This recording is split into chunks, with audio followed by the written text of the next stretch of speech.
নমস্কার, প্রাইম নিউজে আপনাদের স্বাগত। আমি আপনাদের সাথে রয়েছে মৌসুমী। দেখে নেব খবর বিস্তারিত। মায়ের গমন শীর্ষক দুর্গা পুজো কার্নিভাল নিয়ে পুজো উদ্যোক্তাদের সঙ্গে নিয়ে বৈঠক করলেন মুখ্যমন্ত্রী ডক্টর মানিক সাহা। মুক্তধারা অডিটোরিয়ামে আয়োজিত হয় এই বৈঠক।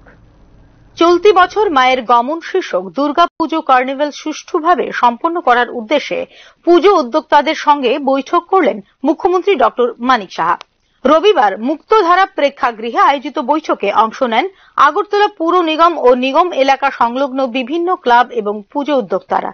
বৈঠকে বিদ্যুৎ দপ্তরকে হুক লাইন তথা বৈদ্যুতিক মিটারের সঠিক ব্যবহার এবং কার্নিভালের সময় চিকিৎসক ও অ্যাম্বুলেন্সের ব্যবস্থা রাখার জন্য স্বাস্থ্য দপ্তরকে নির্দেশ দিয়েছেন মুখ্যমন্ত্রী ডক্টর মানিক সাহা।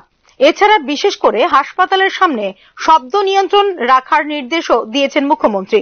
যেসব ক্লাবের মধ্যে যারা ওখানে কারেন্ট টেম্পোরারি আনে, সেখানে প্রপারলি তাদের মিটার লাগানো হচ্ছে কিনা, প্রপারলি হুক লাইন করছে কিনা, এগুলো কিন্তু নজর দিতে হবে আপনার। কারণ ওইগুলো না দিলে ওখান থেকে যে কোনো সময় আগুন লাগতে পারে এবং এর জন্য তৈরি থাকতে হবে ফায়ার ব্রিগেড, ফায়ার সার্ভিস ডিপার্টমেন্টকে। আপনারাও কিন্তু পাশাপাশি সেটাও নজর দেওয়া উচিত। আমরা যখনই দেখি ভারতবর্ষের বিভিন্ন জায়গায় যখন কুম্ভ মেলার থেকে শুরু করে যখনই এই ধরনের সমাগম হয়, ত্রিপুরাতে লাকি আমরা, ভগবান না করুক আমাদের এই ধরনের যে পদপিষ্ট একটা বিরাট বিষয় হয়, কিন্তু আমরা সবসময় এটার থেকে সজাগ যদি থাকি সেই দিকে আমাদের নজর রাখতে হবে। আরেকটা হচ্ছে যে হেলথ ডিপার্টমেন্টকে আমি বলবো যে আমাদের অনেকগুলো অ্যাম্বুলেন্স আছে চারিদিকে, প্রাইভেট অ্যাম্বুলেন্স আছে, যদি ভিড় থাকবে তখন এইভাবে যদি আগে থেকে ইনফরমেশন দেওয়া যায়, ফর এক্সাম্পল যেখানে মানে খালি থাকবে ওই সব জায়গায় যে দুটো দুটো করে যদি আপনি অ্যাম্বুলেন্স দিয়ে রাখেন, বলা যায় না কখন দৌড়ে গিয়ে যেন অ্যাম্বুলেন্সটার মধ্যে নিয়ে যাওয়া যায়, ডাক্তার এবং সবাই যেন রেডি থাকে, এটা রাখলে অনেকটা সুবিধা হবে। এবং প্রতিটা মোড়ের সাথে সাথে খুব বেশি না, মানে যেখান থেকে আমাদের মেইন যে তার থেকে শুরু করে যদি আপনি তুলসীবতীর এখান থেকে শুরু করেন, জ্যাকসন গেট থেকে শুরু করলে প্রতিটা মোড়ে মোড়ে যদি আপনি দেন খুব বেশি একটা লাগবে না। আর সাউন্ড পলিউশন সম্পর্কে বলা হয়েছে হাসপাতালের, কারণ অনেকগুলো যে রুট, প্রায় 9টা মতো রুট করা হয়েছে, সেই রুটগুলোর মধ্যে আমি দেখলাম যে আমাদের এখানে যে রুটটা আছে দেখা যায় অনেকগুলো আইজিএম হসপিটালের সামনে দিয়ে যাচ্ছে। ওইখানে আমরা যারা ক্লাবের যারা আছি, আমি ওনাদেরকে আমি অনুরোধ করব, আমরা নিজেদেরও একটু সচেতন থাকা উচিত। আমরা যদি ওই জায়গাটা না, এখানে বন্ধ করা হসপিটাল আছে এখানে, তাহলে দেখবেন মানে এটাও কিন্তু আপনি এটা অনার করবেন, আপনিও যে সচেতন ক্লাবের তরফ থেকে আপনি যে সচেতন সেই বিষয়টাও কিন্তু সেখানে আপনার এস্টাবলিশ করতে পারবেন। যেখানে বলা হয়েছে অনেক জায়গার মধ্যে কার্নিভালের সময় রাস্তার মোড়গুলিতে প্রয়োজনীয় নিরাপত্তা বাহিনীর ব্যবস্থা রাখারও নির্দেশ দিয়েছেন মুখ্যমন্ত্রী। তো ওখানে যাতে পুলিশ প্রপারলি থাকে, আগের থেকে কে আগে আসলো সেটাকে, কারণ এটা নিয়েও ঝগড়া হয় যে আমি আগে এসেছি, কারণ মাঝখানে যদি আরেকটা ওই রোড দিয়ে আরেকটা মূর্তি চলে আসে এবং দুটোই ওখানে যদি দাঁড়িয়ে যায় তো কে আগে আসছে এটা নিয়েও কিন্তু একটা ঝগড়া। তো যেহেতু এখানে সবাই আছে তাদের সাথে একটা লিয়াশন মেনটেন করে যে প্রপারলি পাস করে দেওয়া বিষয়টা থাকবে, এইসব সমস্যা থাকবে। যদি বলে একদম থাকবে না সেটা না, কিন্তু সেখানে আমাদের ধ্যান দেওয়া দরকার। আর দপ্তরকে বলবো যেখানে যেখানে ক্রসিং আছে, যদি মনে করেন যে প্রায় 9টা রোড হয়ে আসবে, তো 9টা রোডের কোনো না কোনো জায়গায় ক্রসিং আছে, বহু জায়গায় আছে, এতটা ভিড় হবে না, কিন্তু যখন আগরতলা শহরের ভিতরে যখন ওইসব জায়গার মধ্যে সেটা সম্ভাবনা আছে, সেখানে যাতে পুলিশি ব্যবস্থাটা এবং প্রপারলি যাতে লিয়াশনের মাধ্যমে কন্ট্রোল হয়, তাহলে এই যে সমস্যাগুলো সেটা আসবে না। এই বছর মায়ের গমন শীর্ষক দুর্গা পুজো কার্নিভাল অনুষ্ঠিত হবে আগামী 4 অক্টোবর। মহারানী তুলসীবতী স্কুলের সামনে থেকে আনুষ্ঠানিকভাবে শুরু হবে এই দুর্গা পুজো কার্নিভাল। মোট 9টি রোড ক্রস করবে মায়ের গমন শীর্ষক এই দুর্গা পুজো কার্নিভাল। ব্যুরো রিপোর্ট, নিউজ নাও। খারাপ আবহাওয়ার কারণে এমবিবি বিমানবন্দরে জরুরি অবতরণ করে আসামের মুখ্যমন্ত্রী হিমন্ত বিশ্ব শর্মার বিমান। রবিবার বিকেলে জরুরি অবতরণ করে বিমানটি। খারাপ আবহাওয়ার কারণে এমবিবি বিমানবন্দরে জরুরি অবতরণ করে আসামের মুখ্যমন্ত্রী হিমন্ত বিশ্ব শর্মার বিমান। ডিব্রুগড় থেকে গৌহাটিগামী ইন্ডিগোর বিমানটি খারাপ আবহাওয়ার কারণে আগরতলায় ঘুরিয়ে দেওয়ায় এমবিবি বিমানবন্দরে জরুরি অবতরণ করেন আসামের মুখ্যমন্ত্রী হিমন্ত বিশ্ব শর্মা বলে এক বিবৃতিতে জানিয়েছে আসামের মুখ্যমন্ত্রীর সদর কার্যালয়। রবিবার বিকেলে এমবিবি বিমানবন্দরে জরুরি অবতরণ করে আসামের মুখ্যমন্ত্রী হিমন্ত বিশ্ব শর্মার বিমান। এদিন আসামে তিনসুকিয়া জেলায় কয়েকশো কোটি টাকার বেশ কয়েকটি প্রকল্পের আনুষ্ঠানিক উদ্বোধন করেন আসামের মুখ্যমন্ত্রী হিমন্ত বিশ্ব শর্মা। উল্লেখ করা যেতে পারে, গত এক সপ্তাহ আগেও ঘটে একই রকম ঘটনা। গুয়াহাটি থেকে ডিব্রুগড়গামী একটি বিমান এলজিবিআই বিমানবন্দরে অবতরণের সময় ভুলভাবে পৌঁছে রানওয়েতে। বিমানটি তৎক্ষণাৎ আবার উড্ডয়ন করে। অবশেষে দ্বিতীয় প্রচেষ্টায় 15-20 মিনিট পরে অবতরণ করে নিরাপদে। সেই বিমানে যাত্রীদের মধ্যে ছিলেন আসামের মন্ত্রী Bimal Bora. Bureau report, news now. Bangladesh আমাদের প্রতিবেশী রাষ্ট্র। এক্ষেত্রে দুই দেশের মধ্যে সম্পর্ক পুনরায় দ্রুত স্বাভাবিক হবার রয়েছে প্রত্যাশা। ইন্ডিয়ান বিল্ডিং কংগ্রেসের রাজ্য সম্মেলনে এরকমটাই জানালেন মন্ত্রী সুশান্ত চৌধুরী। রবিবার ইন্ডিয়ান বিল্ডিং কংগ্রেস ত্রিপুরা রাজ্য শাখার 19তম বার্ষিক সাধারণ সম্মেলন উপলক্ষে আয়োজিত হয় seminar.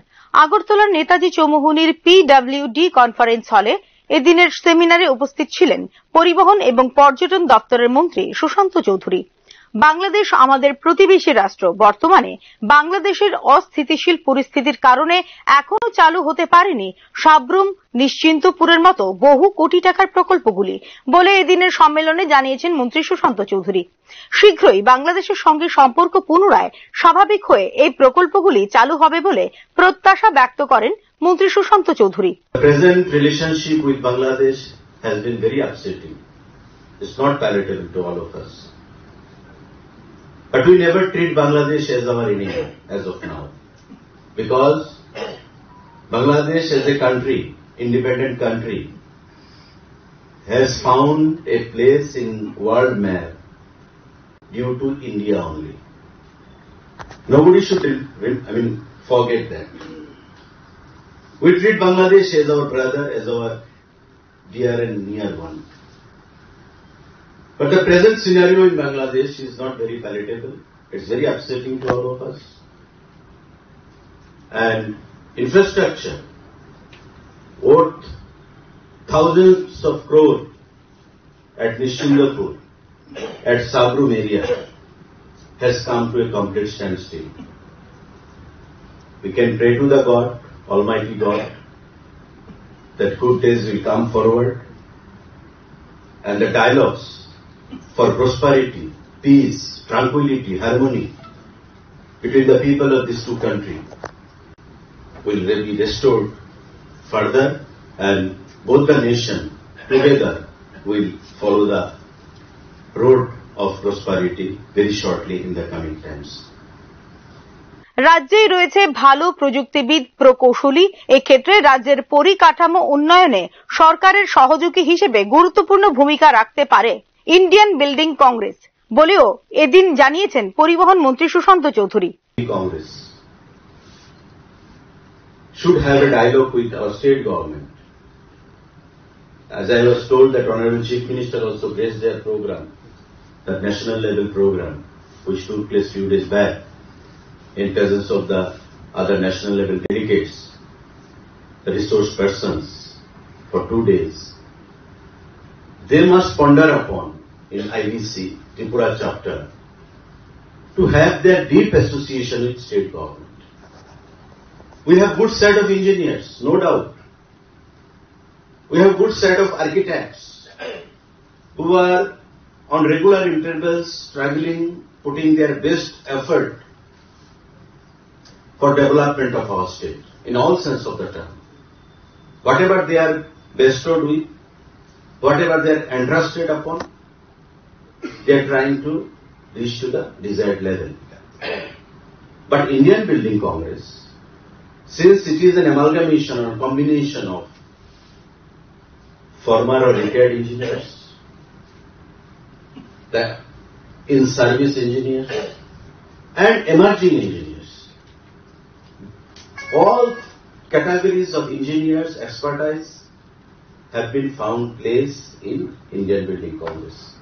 Therefore, this organization has got the potential, I sincerely believe, to have dialogue with Government of Tripura so that they can emerge as a stakeholder with the government when it comes to various developmental or infrastructural developmental activities of our state.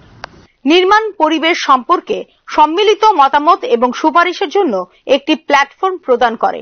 টেকসই নির্মাণ অনুশীলন এবং প্রযুক্তি প্রচার প্রকাশ এবং সেমিনারের মাধ্যমে জ্ঞান এবং দক্ষতা ছড়িয়ে দেয় ইন্ডিয়ান বিল্ডিং কংগ্রেস। এক্ষেত্রে সরকারের নীতি পর্যালোচনা করে নির্মাণ শ্রমিকদের কাজের পরিবেশ, পেশাদার শিল্প এবং সরকারি সংস্থার মধ্যে একটি ইন্টারফেস তৈরি করতে সহায়তা করতে পারে ইন্ডিয়ান বিল্ডিং কংগ্রেস। প্রাকৃতিক দুর্যোগ মোকাবিলার জন্য সতর্কতা বৃদ্ধির ক্ষেত্রেও রাজ্য সরকারকে সহযোগিতা করতে পারে Indian building Congress. Bureau report, news নাও। বেসরকারি মেডিকেল কলেজে অস্বাভাবিক ফির কারণে সমস্যায় পড়তে হচ্ছে রাজ্যের বিশেষ করে নিম্ন আয়ের পরিবারের ছাত্রছাত্রীদের। এক্ষেত্রে উল্লঙ্ঘন করা হচ্ছে দেশের সর্বোচ্চ আদালতের নির্দেশিকাও। চিকিৎসা শাস্ত্র নিয়ে পড়াশোনা করা রীতিমতো দুরূহ বিষয় হয়ে দাঁড়িয়েছে রাজ্যের একটা অংশের সাধারণ মানুষের জন্য। এ রাজ্যের মধ্যবিত্ত, নিম্নবিত্ত এবং দুস্থ পরিবারগুলোর মেধাবী ছাত্রছাত্রীদের মেডিকেল কোর্সে পড়াশোনার স্বপ্ন ক্রমশ বিলীন হয়ে যাচ্ছে আকাশ ছোঁয়া খরচের জন্য।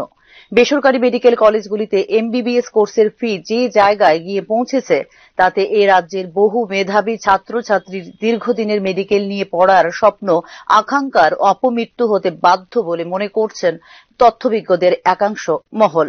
2023 সালে বেসরকারি কলেজগুলোতে অন্তত 50% আসনে সরকারি কলেজগুলোর মতো বেতন কাঠামো রেখে ছাত্রছাত্রীদের এমবিবিএস পড়ার সুযোগ করে দিতে নির্দেশ দিয়েছিলেন দেশের সর্বোচ্চ আদালত। অথচ সেই নির্দেশের কোনো তোয়াক্কাই করা হচ্ছে না এই রাজ্যে বলে আগে অভিযোগ করেছিল বিরোধী রাজনৈতিক দলগুলি। রাজ্য সরকারের সোসাইটি পরিচালিত ত্রিপুরা মেডিকেল কলেজ অর্থাৎ টিএমসিতে বরাবরই অমান্য করা হচ্ছে উচ্চ আদালতের এই নির্দেশিকা। অর্থাৎ স্পষ্ট কথায় বলতে গেলে অর্থনৈতিকভাবে যথেষ্ট শক্তিশালী পরিবারের ছাত্রছাত্রী ছাড়া কোনোভাবে মেধা শক্তির উপর ভিত্তি করে এ রাজ্যের বেসরকারি মেডিকেল কলেজে পড়াশোনা চালানো সম্ভব নয় বলে অভিযোগ সাধারণ মানুষের। মেডিকেল নিয়ে পড়াশোনা করার সুযোগ শুধুমাত্র অর্থনৈতিক দিক থেকে শক্তিশালী ছাত্রছাত্রীদের মধ্যে সীমাবদ্ধ থাকা কোনো অবস্থাতেই বাঞ্ছনীয় নয়। তেমনটা হলে মেডিকেল শিক্ষার মান কোনো দিনও বাড়তে পারে না বলে মনে করছে বিরোধী রাজনৈতিক দলগুলি। গত বছর এই কলেজের মধ্যে এমবিবিএস কোর্সে ভর্তির জন্য এডমিশন ফি ছিল 5.5 লক্ষ টাকা। এই বছর এডমিশন ফি বাড়িয়ে করা হয়েছে 9.5 লক্ষ টাকা এবং সামগ্রিকভাবে কোর্স ফি 22 লক্ষ টাকা থেকে বাড়িয়ে প্রায় 38 লক্ষ টাকা করা হয়েছে। এই ফি বাড়ানোর ফলে ছাত্রছাত্রীদের উপর একটা মারাত্মক চাপ সৃষ্টি হল। উচ্চশিক্ষা প্রতিষ্ঠানে 1 লাফে 16 লক্ষ টাকা কোর্স ফি বৃদ্ধি করা, এটা ত্রিপুরা রাজ্যের ইতিহাসে নজিরবিহীন। গত 7-8 মাস আগে এই রাজ্যের বেসরকারি মেডিকেল কলেজগুলির ফি নির্ধারণের জন্য কমিটি করা হলেও সেই কমিটির কাজের কোনো খবর এখনো জনসাধারণের সামনে আসেনি বলে অভিযোগ রাজ্যের বিরোধী রাজনৈতিক দলগুলির। এই কমিটি বেসরকারি কলেজগুলির জন্য কি পরিমাণ ফি নির্ধারণ করেছেন কিংবা আদৌ ফি নির্ধারণ করা হয়েছে কিনা সেই সংক্রান্ত কোনো স্পষ্টীকরণ দেওয়া হচ্ছে না বলে সরকারের বিরুদ্ধে অভিযোগ বিরোধী রাজনৈতিক দলগুলির। ফি কাঠামো নির্ধারণের ক্ষেত্রে ন্যায্য নিয়ম, স্বচ্ছতা এবং শিক্ষার্থীদের সামাজিক অর্থনৈতিক বাস্তবতার প্রতিফলন থাকার কথা থাকলেও বাস্তবে ঠিক তার উল্টো চিত্র সামনে আসছে বলে মনে করছেন অভিভাবকরাও। Bureau report, news now. রাজ্যে উল্লেখযোগ্যভাবে হ্রাস পেয়েছে বহিরাজ্যের রোগী রেফারের পরিসংখ্যান। এছাড়া স্বাস্থ্য খাতে সুপার স্পেশালিটি পরিষেবার দৌলতে উপকৃত হচ্ছেন রাজ্যের সাধারণ মানুষ। রবিবার সাংবাদিক সম্মেলন করে এ কথা জানিয়েছে স্বাস্থ্য দপ্তর।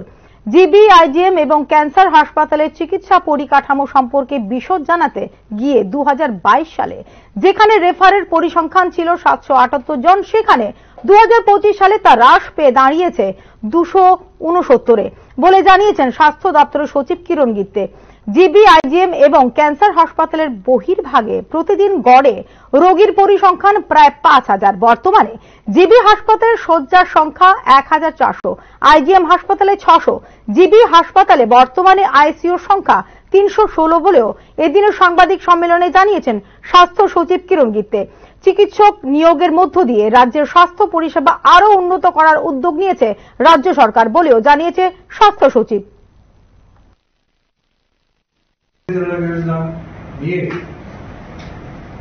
আমাদের রাজ্যের 100% মানুষ এখানে কভার হয়েছে। গ্রুপ সি, গ্রুপ বি গভর্নমেন্টের জন্য আমরা একটা মিশন দিয়েছি যে প্রায় 1 লাখ থেকে বেশি মানুষ সিএমজেওয়াই, পিএমজেওয়াই নিয়ে ট্রিটমেন্ট করে আমরা দেখেছি 90% থেকে বেশি लोग गवर्नमेंट हॉस्पिटल को ट्रीटमेंट नहीं। अन्य राज्य এই संख्या से 50-60% করে ম্যাক্সিমাম। যে আমাদের ত্রিপুরা রাজ্যে পাবলিক একটা আস্থা আছে আমাদের এই হসপিটাল উপরে, সেটাই ইন্ডিকেশন এই যে আমাদের পিএমজেওয়াই, সিএমজেওয়াই মধ্যে রাজ্য সরকার ডক্টর নিয়োগের জন্য স্পেশাল উদ্যোগ নিয়েছে, যে আমাদের ডিপার্টমেন্টের মাধ্যমে, ডিপিএসসি মাধ্যমে, এনএচএম এর মাধ্যমে আমরা যে সুপার স্পেশালিস্ট থেকে শুরু করে কনসালটেন্ট থেকে শুরু করে আমার প্রফেসর। পুজোর মুখে বাজারে বাড়ছে নিত্য প্রয়োজনীয় জিনিসের মূল্য। লাগাম ছাড়া মূল্য বৃদ্ধিতে স্বাভাবিক কারণেই বিপাকে ক্রেতা সাধারণ। এমনিতেই সারা বছর নিত্য প্রয়োজনীয় জিনিসপত্রের অগ্নিমূল্যের কারণে বাজারে গিয়ে নাভিশ্বাস অবস্থা হয় ক্রেতাদের। এর মধ্যে এখন আবার নতুন করে নিত্য প্রয়োজনীয় জিনিসপত্রের মূল্য আরেক দফায় লাগাম ছাড়া বৃদ্ধি পেয়েছে পুজোর মুখে।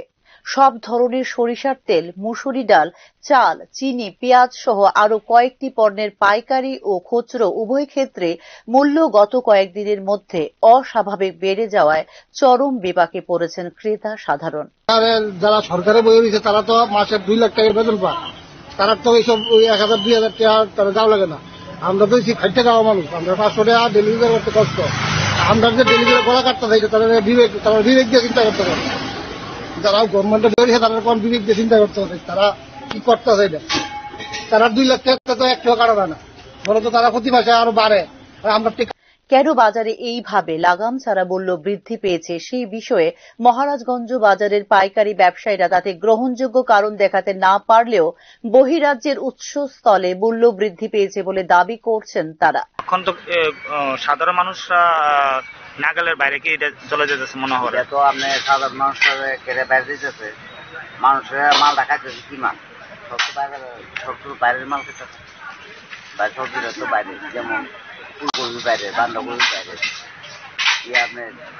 যদিও গত 1 মাস ধরেই কেবল মূল্য বৃদ্ধি পাচ্ছে বলে দাবি পাইকারি ব্যবসায়ীদের, কিন্তু রাজ্য প্রশাসন ও খাদ্য দপ্তরের কাছে বাজারে আচমকা অস্বাভাবিক মূল্য বৃদ্ধির কোনো খবর কি নেই তা নিয়ে প্রশ্ন তুলছেন সাধারণ মানুষ। ক্রেতা সাধারণের অভিযোগ, মূল্য বৃদ্ধির জাঁতা করে পড়ে দফা রফা অবস্থা গরিব ও নিম্ন রোজগারের মানুষের।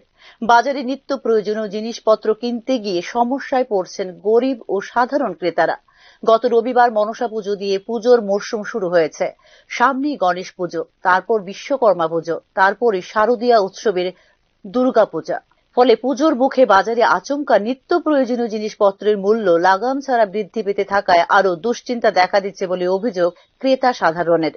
আরো অভিযোগ, পুজো এলে বা পুজোর মুখে প্রশাসনের ও খাদ্য দপ্তরের সঠিক নজরদারির অভাবে এবং নানা অজুহাত খাড়া করে অবাধে নিত্য প্রয়োজনীয় জিনিসপত্রের মূল্য বৃদ্ধি ঘটাতে সক্ষম হয়ে থাকেন এক শ্রেণীর অসাধু ব্যবসায়ী। পুজোর মুখে এইভাবে বাজারে লাগাম ছাড়া মূল্য বৃদ্ধি ঘটায় এর সঠিক তদন্ত করে বর্ধিত মূল্য কমাতে রাজ্য প্রশাসন ও খাদ্য দপ্তরকে দ্রুত উপযুক্ত পদক্ষেপ নেওয়ার দাবি জানিয়েছেন ক্ষুব্ধ ক্রেতা সাধারণ। মূল্যবৃদ্ধি ঘটলেও বাজারে পাইকারি ও খুচরো ব্যবসায়ীরা আগের মতো মূল্য তালিকা না টাঙিয়ে রেখে ব্যবসা চালিয়ে যাচ্ছেন বলে অভিযোগ ক্রেতা সাধারণের। যেখান থেকে পাইকারি ব্যবসায়ী নিত্য প্রয়োজনীয় জিনিসপত্র কিনে আনছেন, বহিরাজ্যের উৎসস্থলে যদি সত্যি লাগাম ছাড়া মূল্য বৃদ্ধি হয়ে থাকে তাহলে প্রশাসন ও খাদ্য দপ্তর মালামাল ক্রয়ের উপযুক্ত সঠিক ক্যাশ মেমো ধরে সঠিকভাবে তদন্ত করলে মূল্য বৃদ্ধির বিষয়ে কিছু খুঁড়তে সাপ বেরিয়ে আসার মতো ঘটনা ঘটতে পারে বলে মনে করছেন ক্রেতা সাধারণ। এদিকে গত কদিনের মুসুরি ডালের মূল্য প্রতি কিলোতে ন্যূনতম 15 টাকা থেকে 20 টাকা বৃদ্ধি পেয়েছে আগরতলার খুচরো বাজারগুলিতে। ইঞ্জিন তেলের খুচরো মূল্য পাউচ প্যাকেটে প্রতি লিটারে বৃদ্ধি পেয়েছে ন্যূনতম 15 টাকা। সব ধরনের ভোজ্য তেলেরই মূল্য গত কদিনে খুচরোতে প্রতি লিটারে ন্যূনতম 15 টাকা থেকে 20 টাকা বৃদ্ধি পেয়েছে বলে ক্রেতা সাধারণের অভিযোগ। বহিরাজ্য থেকে যে চাল আসে সেই চালের মূল্য ও রাজ্যের বাজারে বৃদ্ধি পেয়েছে অনেকটা। স্থানীয় চালের মূল্য কিছুটা বেড়েছে। রাজ্যের রেশন শপে 2 মাস ধরে ভোক্তাদের চিনি দেওয়া হচ্ছে না, এর প্রভাব পড়েছে খোলা বাজারে। চিনির মূল্য খুচরোতে প্রতি কিলোতে 5 টাকা থেকে 8 টাকা বৃদ্ধি পেয়েছে। এক এক বাজারে এক এক মূল্য নেওয়া হচ্ছে আগরতলায়। পেঁয়াজের মূল্য গত 3 দিনে খুচরো বাজারে প্রতি কিলো বৃদ্ধি পেয়েছে 5 টাকা। আরও কিছু নিত্য প্রয়োজনীয় জিনিসপত্রেও মূল্য বৃদ্ধি ঘটেছে আগরতলার বিভিন্ন বাজারগুলিতে। Bureau report, news now. কার্যক্ষেত্রে নিশ্চিহ্ন করে দেওয়া হচ্ছে সংসদকে। কোন ধরনের সদর্থক আলোচনা হয় না সংসদে। ফোরাম অফ সিভিল পেনশনার্স অ্যাসোসিয়েশনের ত্রিপুরা রাজ্য কমিটির উদ্যোগে পেনশনার্স ভ্যালিডেশন অ্যাক্ট নিয়ে আয়োজিত সেমিনারে এরকমটাই উল্লেখ করেন উড়িষ্যা এবং ত্রিপুরা উচ্চ আদালতের প্রাক্তন প্রধান বিচারপতি শুভাশিস তলাপাত্র। ত্রিপুরা স্টুডেন্টস হেলথ হোমের অডিটোরিয়ামের এই সভায় বক্তব্য রাখতে গিয়ে জনসাধারণের স্বার্থ সম্পর্কিত কোনো আলোচনা হয় না সংসদে। শুধুমাত্র সংখ্যা আধিক্যের জোরে পাশ করিয়ে নেওয়া হচ্ছে বিল বলেও মন্তব্য করেন উড়িষ্যা এবং ত্রিপুরা উচ্চ আদালতের প্রাক্তন প্রধান বিচারপতি শুভাশিস তলাপাত্র। এদিনের সেমিনারে অংশ নেন all India forum of civil pensioners অ্যাসোসিয়েশনের প্রতিনিধি এবং সদস্যরা।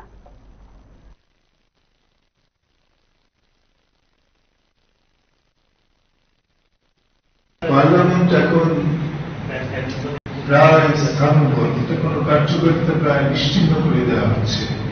এই জন্য আমাকে আপনাদের বুঝিয়ে বলতে হবে না, কোন ধরনের সমর্থক আলোচনা বিতর্ক পার্লামেন্টে হয় না।